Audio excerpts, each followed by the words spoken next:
Bom dia, meus irmãos. Prazer estar aqui com vocês. Meu nome é Paulinho, eu faço parte do Jovem CCZS, sou vocacionado no CCZS Missões também. Antes da gente começar o nosso devocional, vamos orar? Senhor Deus, obrigado pela Sua palavra, obrigado, Senhor, por esta manhã, pelo dia de hoje. Ó Deus, abençoe que nós possamos crescer no conhecimento de Ti, ó Pai, e que o Teu Santo Espírito nos guie no decorrer do dia e no decorrer das nossas vidas. Assim te pedimos em nome do Senhor Jesus. Amém. Meus irmãos, eu tenho um pequeno artigo que eu peguei numa revista num site sobre oftalmologia. Eu gostaria de ler um pouquinho antes da gente dar uma olhada na Palavra de Deus. Vou colocar aqui. Quando olhamos na direção de algum objeto, a imagem atravessa a córnea, que é o tecido transparente que cobre a pupila, e chega à íris, que regula a quantidade de luz recebida por meio de uma abertura chamada pupila. Quanto maior a pupila, mais luz entra no olho. Passada a pupila, a imagem chega ao cristalino, espécie de lente natural, que é focada sobre a retina, que fica no fundo do olho. A lente do olho, que é o cristalino, produz uma imagem invertida e o cérebro a converte para a posição correta. Na retina, mais de 100 milhões de células fotorreceptoras transformam as ondas luminosas em impulsos eletroquímicos, que são então decodificados pelo cérebro. Bom, esse aqui é um artigo bem técnico, bem científico, eu não tenho tanta expertise para falar nesse sentido, mas aqui passa a ideia de que o olho por si só, ele não enxerga, ele vê. O olho ele é uma ferramenta que faz a luz passar e é então o cérebro que decodifica todas as coisas. As câmeras fotográficas, elas funcionam praticamente assim, né? A câmera fotográfica moderna, ela funciona como se fosse uma espécie de olho.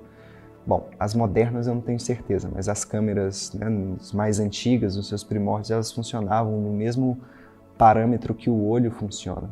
Então, meus irmãos, o olho ele é uma grande máquina, ele é uma grande ferramenta de fazer com que a luz passe e jogue esse monte de células no nosso cérebro. Então, o cérebro ele consegue diferenciar, decodificar o que é cada coisa, questão de profundidade e várias outras coisas que o nosso cérebro é capaz de fazer. Eu gostaria de ler um versículo que está no Salmo de número 36, Salmo 36, versículo 9, em que diz: "Pois em ti está o manancial da vida, na tua luz vemos a luz." E à luz deste versículo aqui, eu gostaria que a gente pudesse relembrar de algumas outras passagens em que na Bíblia também é falado sobre o olho, né? Pensamos automaticamente naquilo que Jesus nos ensina. Mateus capítulo 6, versículo 22, em que diz: "São os olhos a lâmpada do corpo. Se os teus olhos forem bons, todo o teu corpo será luminoso. Se, porém, os teus olhos forem maus, todo o teu corpo estará em trevas. Portanto, caso a luz que em ti sejam trevas, que grandes trevas serão." É impressionante pensar, né, como é que a luz está completamente relacionado com a nossa mente, com o nosso cérebro. Isso tem tudo a ver com a luz divina. Deus é o autor da luz. Deus é aquele quem nos ilumina. Então, quando nós olhamos para Ele, nós conseguimos verdadeiramente enxergar. Como diz o versículo aqui: "Na tua luz vemos a luz." Na tua perspectiva, ó Deus, nós vemos como as coisas verdadeiramente são.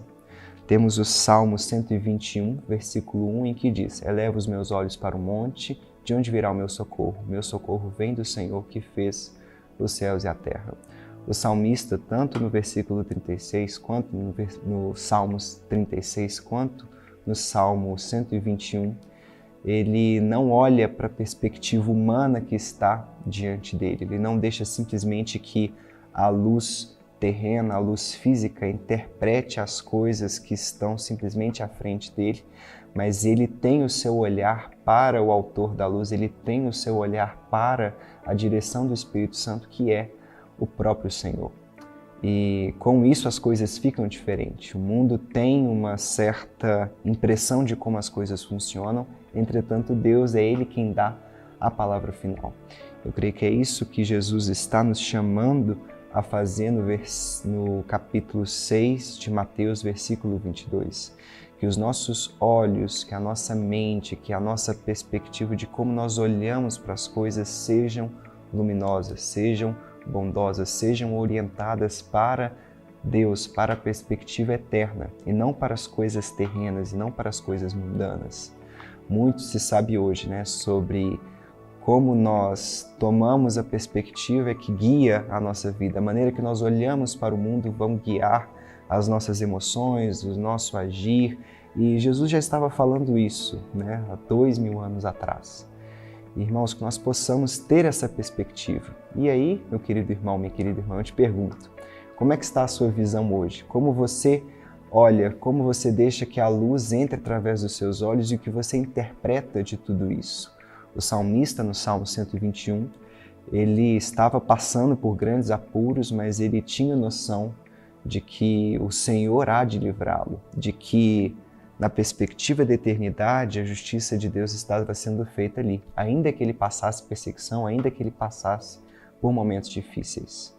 Nossos olhos terrenos, ele tem a perspectiva de olhar as coisas com uma tristeza, uma certa uma perspectiva de tempo que é um pouco mais limitada. Deus, ele é eterno, ele olha as coisas de uma maneira eterna. O Espírito Santo que nos ilumina, ele nos dá uma perspectiva para a eternidade. E essa perspectiva para com o Senhor é algo grandioso. Então, que nós possamos olhar para a nossa família, para o nosso emprego, para aquilo que o Senhor nos coloca, o dia que nós vamos vivendo, que nós possamos ter um olhar puro, que nós possamos interpretar aquilo que nós vivemos segundo o olhar do nosso Senhor, segundo a perspectiva da luz que vem dele, e não simplesmente daquilo que está conosco. Então, mais uma vez eu leio Salmo 36, versículo 9. Pois em ti está o manancial da vida, na tua luz vemos a luz. Na luz dele que nós conseguimos olhar as coisas da nossa vida, é na luz dele, na luz da palavra dele que nós devemos caminhar, e não na mera perspectiva que o mundo nos apresenta. Que você possa ser iluminado pelo Espírito Santo hoje, que você tenha um dia na presença do Senhor, olhando para as coisas de uma maneira não ufanista ou imaginativa, mas simplesmente olhando naquilo que a palavra de Deus nos ilumina a todo dia. Que você seja abençoado em nome do Senhor Jesus. Amém.